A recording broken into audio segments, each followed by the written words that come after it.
Welcome to Neeti Katha Kids.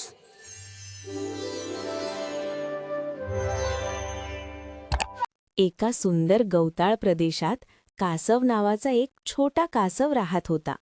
तो नेहमी सशांना वेगानं पळताना पाहून स्वतःच्या हळुवार गतीबद्दल थोडा उदास होत असे.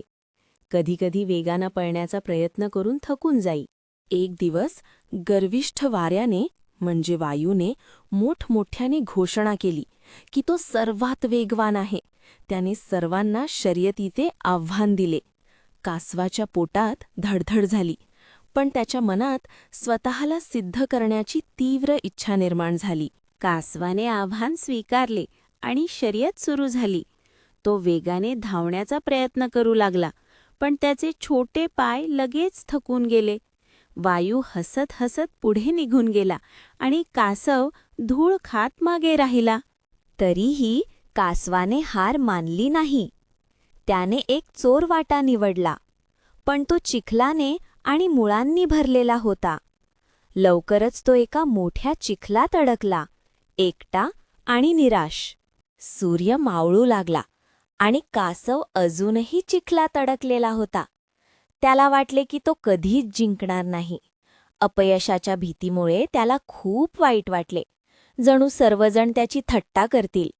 डोळे मिटताच त्याला आजीचे शब्द आठवले, बेट्या, घाई कधीच चांगली नसते. शांतपणे एक एक पाऊल टाकल्यानेच मोठे काम पूर्ण होते. त्याला त्याच्या मजबूत पायांची आणि टिकाऊपणाची आठवण झाली.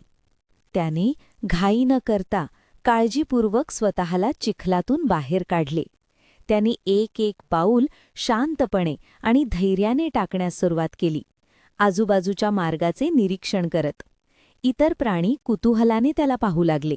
कासव अखेर अंतिम रेषेपर्यंत पोहोचला. वायू मात्र वेगाने पळताना खरी अंतिम रेषा चुकवून पुढे निघून गेला होता. सर्व प्राणी कासवासाठी आनंदित झाले. त्याला आपल्या स्वतःच्या चिकाटीचा अभिमान वाटला. शांतपणे आणि चिकाटीनेच विजय मिळतो.